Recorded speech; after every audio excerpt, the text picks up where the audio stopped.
what we did in the beginning, and I would suggest the same thing for you, whoever is going to begin. Listen to the others' experience in the conferences, then attend some hands-on wet lab courses, and then you continue that wet lab in your facility wherever you are.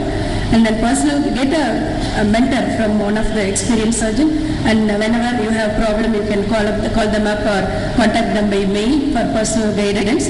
And also analyze your data after some time and compare it with published data or with your friends to improve your techniques.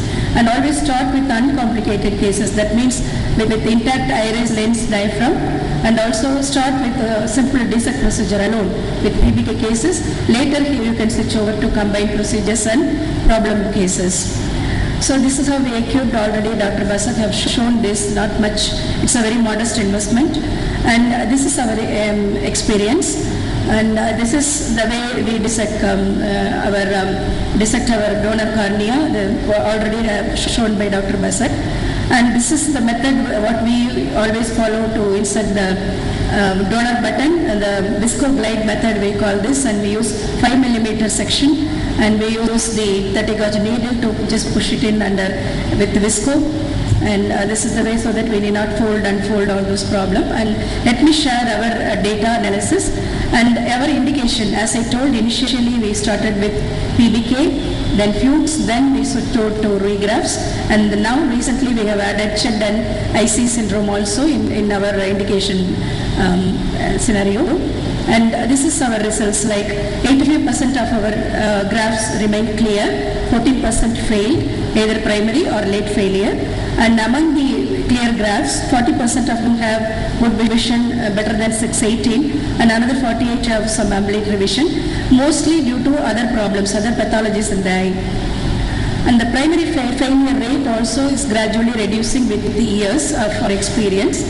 And when we analyzed other possible factors like donor age, donor endothelial cell count, or the recipient diagnosis, none of them play any meaningful role in the incidence of primary failure. That shows with experience, primary failure will come down. And rebubbling again, the rebubbling also is gradually, consistently reducing. But here the host pathology also plays some role, because wherever your anterior segment anatomy is maintained or retained, your rebubbling is very, very less. But in case of eyes or regrafts or PBK, you tend to have more problems with the graft dislocation.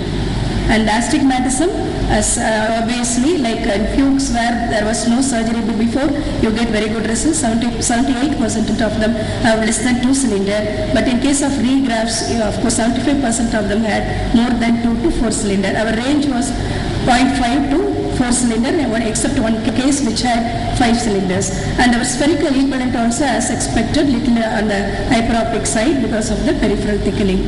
And the endothelial cell count, I want you to note that 70% of our donor cornea, what we used, had 2,200 to 2,500 cells density, but only 30% of them we had more than 2,500. So you need not wait all the time for only excellent cornea to start the procedure. And our average cell count, endothelial cell loss in 1 year 35 to 45%, and in 3 years 40 to 15%, well within the limit of the published data. And these are some case scenarios. PBK followed with 1 year, but with 2 cylinder, the endothelial cell count 44%, and Fuchs with 2 cylinder, vision improves to 612 with 43% of cell loss in 2 years, and another PBK where vision improved to 69 with 1.5 cylinder with 51% of cell loss in 4 years. And this is again the topography in DSEC, whatever astigmatism you get, most of them are regular astigmatism when compared to the penetrating keratoplasty. And some of the pearls what we learned during our learning curve, in case of regraft, if the graft is grossly decentered, go for another penetrating keratoplasty, otherwise you will end up with astigmatism. And in case of wherever you plan IOL surgery also along with the DSEC, and adjust the IOL power calculation for the hyperopic shift. And also in case of unstable IOL, I always prefer a scleral fixated IOL into the glue without suture or without any glue.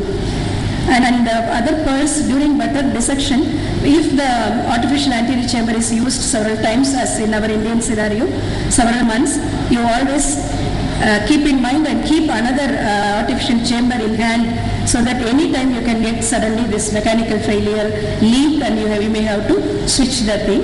And also sometimes you get another surprises. You can see even after wiping, again there is some leak. So I was looking for from where it is leaking. Then I can see in the 7 o'clock position, the air bubble is leaking. There is some hole in the limbus. I know how it occurred, probably due to during the button cutting. So what I did, I sutured. I have gone to the opposite side and started dissecting. I could complete the dissection as usual, and I could use this cornea. So you need not get panicky in such situation. And in case of wound integrity, if the previous wound is open, I always prefer to put places to suture. After insertion, I immediately suture tie the knot, then only I fill up the chamber with air. And in case of fresh wound, sometimes I won't put the suture, but sometimes if I see any sign like this, the graft slipping towards the wound or side port, it means that somewhere it is leaking. Then after filling, not completely the anterior chamber, filling with some air, I apply a suture and then go for the complete filling of the anterior chamber. And in case of DM stripping, as already asked, in case of post-TAS, shed and failed previous graft, it's very difficult to remove the desmids and endothelium. And sometimes I try within the graft, but if it is difficult, sometimes, nowadays I leave the endothelium back and just insert the graft. So that, the struggle is much less and the trauma is also much less. And this is another what I used to do technique.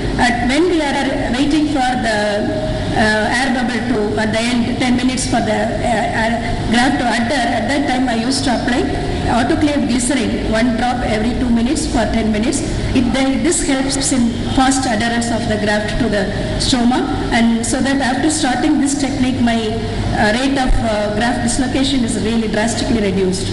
So in this era of phaco, most of us grew with phaco emulsification, so it's easy to learn this technique than learning a open sky penetrating keratoplasty, and also this definitely gives more elegant results. Thank you.